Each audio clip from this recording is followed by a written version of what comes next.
क्या आप जानते हैं वॉरेन बफेट को, जो 2021 में दुनिया के 5वें सबसे रईस व्यक्ति हैं। एक समय ऐसा था जब उन्हें पब्लिक स्पीकिंग का डर था, और अब वॉरेन बफेट दुनिया की बड़ी से बड़ी यूनिवर्सिटीज़ में जाते हैं, कॉलेजेस में जाते हैं और अपनी सफलता की कहानी सुनाते हैं, लोगों को लेक्चर्स देते हैं। क्या आपको पता है, अमिताभ बच्चन की लाइफ में एक ऐसा समय था जब उनको लगता था कि उनकी आवाज़ इतनी भारी है कि उन्हें कोई मूवीज़ में नहीं लेगा, और आज आप जानते हैं कि वो बॉलीवुड के सबसे बड़े स्टार हैं और इस सदी के महानायक हैं। ऐसे कई लोग हैं जिन्होंने अपने डर पर काबू किया है और आज अपनी लाइफ में बहुत सफल हुए हैं।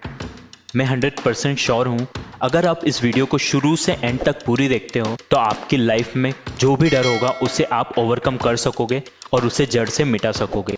तो बिना किसी देरी के आगे बढ़ते हैं। आखिर ये डर है क्या?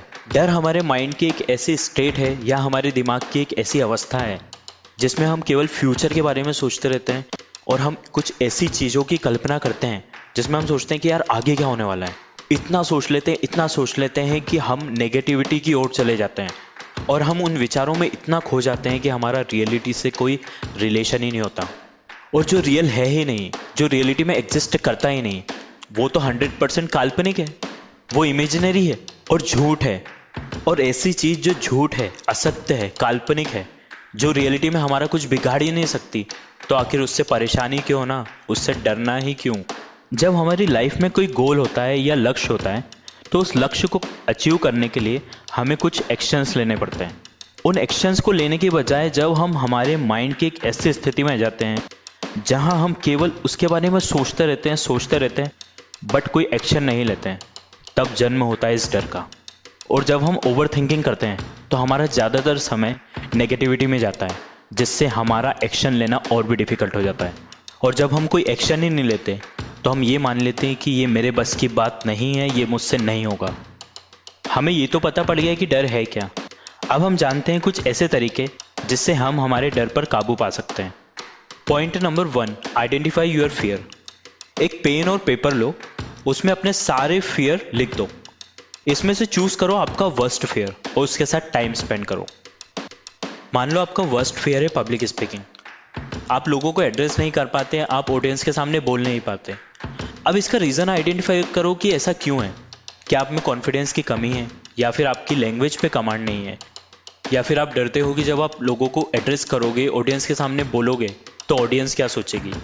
अब धीरे धीरे इन पर काम करो, जैसे कि लोगों के बीच में जाना, उनसे कम्युनिकेट करना। इस तरीके से स्लोली आगे बढ़ो और एक दिन आपका डर कब खत्म हो जाएगा आपको पता भी नहीं पड़ेगा। Point number 2, do not fear of your mistakes. Mistake करने से कभी मत डरो। जब हम मिस्टेक करते हैं तभी हम सीखते हैं। मिस्टेक्स ही सक्सेस का पहला साइन है। हर कोई मिस्टेक करता है यार, और उन मिस्टेक से सीख के ही हम आगे बढ़ते हैं। This is the first step to achieve your goal and master the fear. So mistake करने से कभी मत डरो। जब हम कोई मिस्टेक करते हैं तो ये हमें बताता है कि हमारा कौन सा वीक पॉइंट है, जिसे हम एनालाइज करके स्ट्रॉन्ग बना सकते हैं। और हम अपने आप को बिना मिस्टेक के पहचान ही नहीं सकते। इसीलिए मिस्टेक्स करो और आगे बढ़ते रहो, बट कंडीशन ये है कि आपको उस मिस्टेक से सीखना है, उसे रिपीट नहीं करना है। हमेशा याद रखना कि हमारी गलतियां ही हमारी बेस्ट टीचर है। Point number 3, always think positive. हमेशा पॉजिटिव सोचो। हर सिचुएशन में हमारे पास 2 चॉइसेस होती है, पॉजिटिव सोचना और नेगेटिव सोचना।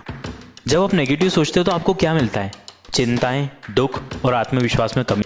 अगर आप पॉजिटिव सोचते हो तो आपकी चिंताएं दूर होने लग जाती हैं, आपको उस प्रॉब्लम के अलग अलग सॉल्यूशंस नज़र आने लग जाते हैं। Point number 4, don't worry about what other people will say. कभी टेंशन मत लो कि लोग क्या कहेंगे। कुछ तो लोग कहेंगे, लोगों का काम ही है कहना। रियलिटी ये है कि ज़्यादातर लोग आपको फेल होते देखना चाहते हैं, और इसी को आप कारण बनाओ आपके राइज होने का, आपके सफल होने का। और उन लोगों के भी लिए काम करो जो आपको राइज होते देखना चाहते हैं और आपको सफल होते हुए देखना चाहते हैं, जैसे कि आपकी फैमिली। कई बार ये होता है कि हम लोगों के जाल में फंस जाते हैं। कैसे? जब कोई पर्सन हमारे पास आता है और हमें कुछ सिखाने की कोशिश करता है, सिखाना इन नेगेटिव वे, तो क्या होता है कि हम हमारी एनर्जी वेस्ट करने लग जाते हैं। हम उस व्यक्ति को एजुकेट करने लग जाते हैं और उसके ओपिनियन चेंज करने लग जाते हैं। बट इससे क्या होता है, हमारी एनर्जी लेवल डाउन होता है और उस दूसरे व्यक्ति को फर्क ही नहीं पड़ता। तो इसलिए अपना काम करो और लोगों को इम्प्रेस करना बंद करो। अपने आप पर काम करो, बुक्स पढ़ो, मेडिटेशन करो, एक्सरसाइज करो, जो मर्जी आता है वो करो जिससे आपकी लाइफ बेहतर हो। जिससे आपकी लाइफ में वैल्यू एड हो, जिससे आपका कॉन्फिडेंस बढ़े, आपका फियर दूर हो। ऐसा काम करो। स्टीव जॉब्स ने बहुत ही बेहतर कहा है, your time is limited so do not waste it living someone else life. इसको अपने माइंड में उतार लो और काम करते जाओ। Point number 5, never underestimate yourself.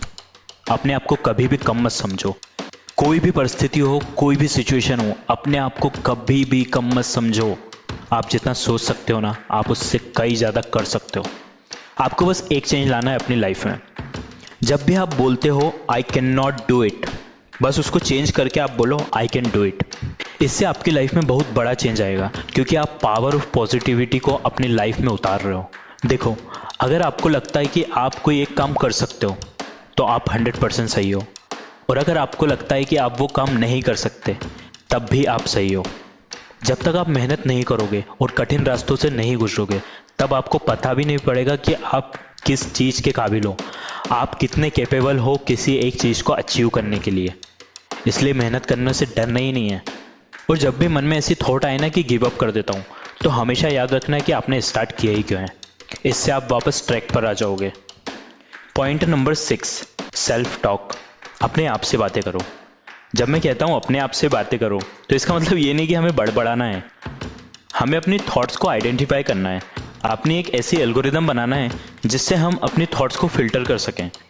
Self talk एक ऐसी टेक्निक है जो काफ़ी सक्सेसफुल लोग यूज़ करते हैं।